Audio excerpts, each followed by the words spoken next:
Online शिक्षा के क्षेत्र में पहली बार सर्वोदय एम्पल लाया है एक नया उपहार। सभी आगामी प्रतियोगी परीक्षाओं के लिए क्रैश कोर्स तथा 6 घंटे से भी अधिक की लाइव क्लासेस।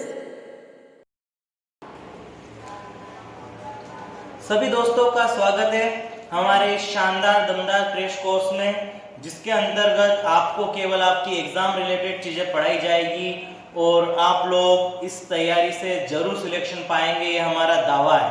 और ऐसा हमारा ओवर कॉन्फिडेंस नहीं, बस विश्वास है हमारी टीम पर, हमारी टीम की मेहनत पर, जो आपके लिए क्रैश कोर्स लेके आ रही है, जो दिन रात मेहनत कर रही है।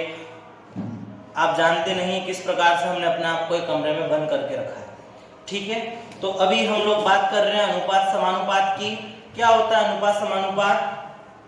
देखिएगा, किन्हीं भी सबसे पहले बात करें अनुपात की। अनुपात क्या है? किन्हीं भी दो चीजों की जब हम क्या करते हैं, तुलना करते हैं। मैं बोलता हूं ना कि तू तो मुझसे 2 गुना छोटा है, मतलब मेरी उम्र 12 साल है और किसी की 6 साल है, तो कि तू तो मुझसे आधी उम्र का ही है, या तू मुझसे 2 गुना है, या तेरे पास मुझसे दो गुने रुपए हैं, तेरी सैलरी तो मुझसे 2 गुनी है। तो ऐसा बोल दिया 2 गुनी, मतलब मेरी 1 है तो उसकी क्या है 2। तो जब भी किन्हीं दो चीजों की क्या की जाती है, तुलना की जाती है, तो इसे क्या कहते हैं, इसे अनुपात कहा जाता है। ये बात हमेशा ध्यान रखिए। ओके, अब जो प्रश्न मन में आता है, वह प्रश्न मन में ये आता है कि समानुपात क्या होता है। तो देखिएगा, समानुपात भी बहुत सिंपल है। समानुपात क्या होता है? किन्हीं भी दो चीजों का अनुपात एक जैसा नहीं हो सकता क्या? आप देखिए, मेरी बात सुनिए। जैसे मैंने लिखा 12:6, तो इसका अनुपात क्या होगा? सरल अनुपात। सरल अनुपात का मतलब होता है उसको आप किसी भी संख्या से काटिए, अगर वो कट रही है तो जब तक वो कटती जाती है, कटने के बाद में जब वो किसी से नहीं कट रही, ऐसा आ जाता है, तो क्या होता है सरल अनुपात। जैसे 12:6 मैंने लिखा, 12:6 यहाँ पर लिखा है। अभी मैं इसको 6 से काटूं तो कितना होगा? 6 दूनी 12, 6 एकम 6, तो कितना आया? 2 अनुपात है। अब क्या 2 और 1 किसी और संख्या से कट सकती है क्या? नहीं कट सकती। तो ये जो सबसे छोटा अनुपात है, ये क्या सरल अनुपात है। अब मेरी बात सुनिए, क्या 12:6 का अनुपात 2:1 आएगा क्या? मैंने यहाँ पर अगर ऐसा लिख दिया, क्या लिखा? 48:24, तो इसका अनुपात क्या आएगा? इसको भी आप 24 के पहाड़े से काट सकते हो। 24 दूना 48, 24 एकम 24, तो इसका भी अनुपात कितना आएगा? 2:1। तो ये भी 2:1 है, ये भी 2:1 है, मतलब ये वाला अनुपात और ये वाला अनुपात आपस में एक जैसा है, एक समान है। इसी को क्या कहते हैं? समानुपात। मतलब ये जो अनुपात भी अनुपात लिखा ना, इसमें मैं ऐसा लिख सकता हूँ कि 12:6 समानुपात 48:24, कि ये दोनों जो है इसके क्या है, समानुपात में है।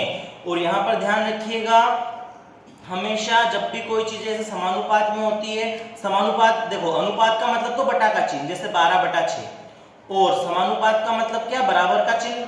और 48:24 का मतलब क्या? 48/24। अब देखिए ढंग से, यहाँ पर क्या हो रहा है? 12 में किसका गुणा हो रहा है? 24 का, और 6 में किसका गुणा हो जाएगा? 48 का। आपको पता है वर्गमूल करना आता है सभी को। तो क्या हो रहा है? 12 और 24 क्या है? 12 और 24 तो है भार वाली संख्या है, और 6 और 48 क्या है? बीच वाली संख्या है। मतलब बीच वाली भार वाली संख्याओं का गुणा और बीच वाली संख्याओं का गुणा क्या होता है? आपस में बराबर। तो यही सूत्र यहाँ पर लिखा हुआ है, जो हमारे अनुपात समानुपात से संबंधित सवालों में काम में आएगा। क्या सूत्र होता है कि ऐसे 4 संख्याएं दी रखी है, तो भार वालों का गुणा, मतलब ए और डी का गुणा किसके बराबर होगा? बी और सी के गुणा के बराबर। और यहां से प्रश्न कैसे बनते हैं? तो प्रश्न देखिए, प्रश्न किस प्रकार से बनेगा इस सूत्र के ऊपर। तो प्रश्न 3 तरीके से बन सकते हैं। 3 तरीके से कैसे बनेंगे? जैसे मान लीजिए, एक तो पूछता है वो क्या? चतुर्थानुपाती। चतुर्थानुपाती। अभी चतुर्थानुपाती क्या होता है? देखिएगा, चतुर्थानुपाती मतलब जैसे कोई भी 3 संख्याएं ए बी सी तो आपको दी होगी, और चौथी संख्या वो आपसे चतुर्थानुपाती पूछे। हम लोग कौन सा पूछ रहा है? चौथा वाला। तो आप पूछनी 4 संख्या ऐसी मान लो, ए बी सी एक्स, और जैसे आपने ए बी सी और एक्स माना, तो ए बी सी और एक्स मानने के बाद में क्या हो जाएगा? आपको बाहर वालों का गुणा किसके बराबर? भीतर वालों गुणा के बराबर। तो a इंटू एक्स बराबर b इंटू सी मान लो, और सोल्व उसको क्या कर दीजिए? सोल्व कर दीजिए। तो क्या आ जाएगा? आपका आंसर आ जाएगा। बहुत सरल होता है। तो क्या क्या पूछ सकता है, और बात करते हैं आगे। हाँ तो दोस्तों देखिए, समानुपात के ऊपर ये 3 तरह से प्रश्न पूछ सकता है वो। चतुर्थानुपाती, चतुर्थानुपाती जब भी पूछेगा, चतुर्थानुपाती का मतलब है चौथा अनुपात, मतलब तीनों दूसरी संख्याएं देगा आपको ए बी और सी, और आपको कुछ नहीं करना है। चौथे को क्या मान लीजिए आप, x मान लीजिए। अब जैसे ही चौथे को आपने x मान लिया तो भी आपको करना कुछ नहीं है, सीधी सी बात है, वही पहले का और चौथे का गुणा, मतलब a इंटू एक्स बराबर होगा किसके, बीच वालों गुणा के b इंटू सी के बराबर कर दो और x का मान निकालो। कोई न्यूक्लियर फिजिक्स नहीं लगानी यहाँ पर, बहुत सिंपल है। और देखिए बात है करें हम तृतीय अनुपाती की। तृतीय अनुपाती में दो केस बनेंगे। तृतीय अनुपाती में ये हो सकता है कि 3 संख्याएं दे दे और तृतीय अनुपाती पूछ ले, या ये भी हो सकता है कि 2 संख्याएं दे और तृतीय अनुपाती पूछे। जब भी 3 संख्याएं देगा और तृतीय अनुपाती पूछेगा तो इसका मतलब ये है कि 3 संख्याएं जो है ना,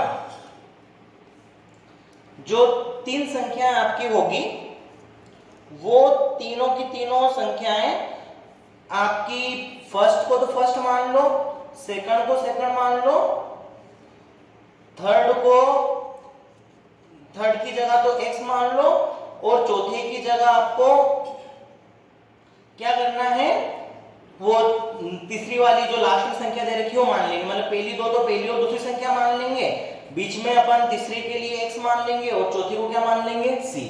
फिर क्या होगा, लास्ट वालों का गुणनफल किसके बराबर होगा, बीच वालों के गुणा के बराबर। तो क्या हो जाएगा, a इंटू सी बराबर कितना हो जाएगा, b इंटू एक्स। ओके, और यहां से हम क्या कर लेंगे, x का क्या निकाल लेंगे, मान निकाल लेंगे। ओके, क्लियर है सभी को, उम्मीद कर रहा हूं समझ में आ रहा होगा। और मान लीजिए 2 संख्याएं दे और बोले तृतीय अनुपाती, तो 2 संख्याएं दे रहा है तो सिंपल सी बात, 2 संख्याएं हो जाएगी, पहली और दूसरी, और जो तीसरी होगी उसको क्या मान लेंगे हम, x। ठीक है, तो 2 संख्याएं तो पहली और दूसरी मान लेंगे, तीसरी मान लेंगे x। अब यहाँ पर समस्या आती है कि साहब समानुपाती का सूत्र तो 4 के लिए है, अब ये 3 ही है तो इन 3 का क्या करें। तो इन 3 में देखिए, जब भी ऐसा होना कि केवल 3 ही संख्याएं बन रही है तो आपको बीच वाली को 2 बार मानना है। बीच वाली को 2 बार से मानने से मेरा मतलब है कुछ इस प्रकार से, आपको क्या करना है, a लिया, b बीच में आ रहा है तो b को 2 बार मान लो, b इंटू बी, और फिर क्या मान लीजिए x। अब जब आपने ये कर लिया तो इसके बाद में क्या होगा, इसके बाद में आपको कुछ नहीं करना है, वही बाहर वालों का गुणनफल किसके बराबर, बीच वालों गुणनफल के बराबर, मतलब b into b, b square बराबर क्या हो जाएगा, a इंटू एक्स, और ट्रांसफर करके क्या निकाल लीजिएगा, x का मान। अब बात करते हैं काय की, मध्यानुपाती की। तो मध्यानुपाती, अब मध्यानुपाती यार 2 के बीच में, तो 2 के बीच में बोलेगा ये a और b, तो a और b 2 संख्या दे देगा, और बीच में बोलेगा, बीच वाली संख्या पूछ रहा है तो बीच वाली को क्या मान लेंगे अपन, ये x मान रखा।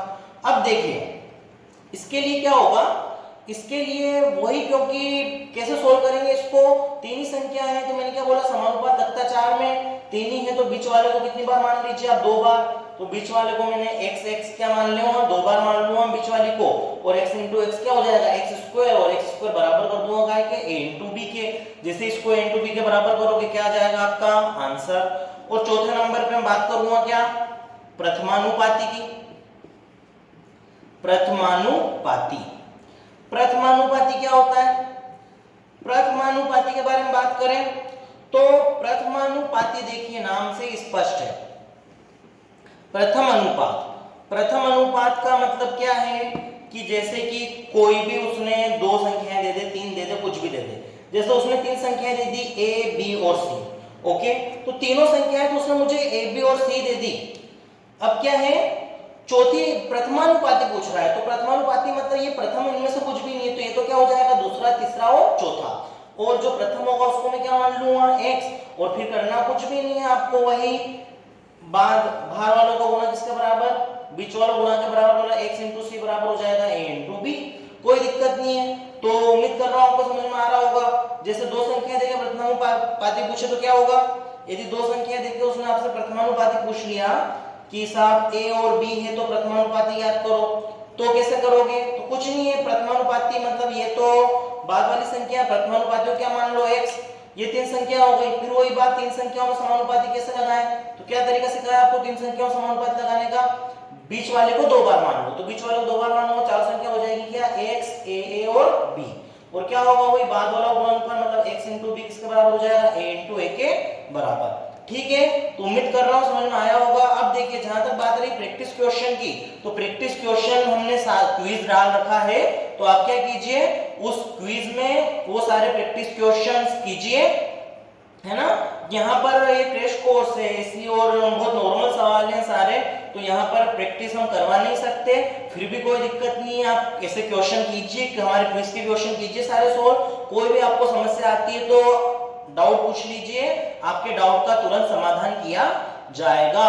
ओके, और इसी तरह से बने रहिए यहाँ पर। केवल आप जिस क्रैश कोर्स को पढ़ रहे हैं, जिसका आपने क्रैश कोर्स देख रहे हैं, आप उसी का पढ़ाया जाएगा, मतलब उसी के एग्जाम से रिलेटेड है, और आप बेशक बकायदा इस बार सिलेक्शन लेंगे। पटवारी दे रहे हैं तो पटवारी बनेंगे, पुलिस दे रहे हैं तो पुलिस बनेंगे, और रिट दे रहे हैं तो अध्यापक बनेंगे। मेरी शुभकामनाएं आपके साथ है। All the best.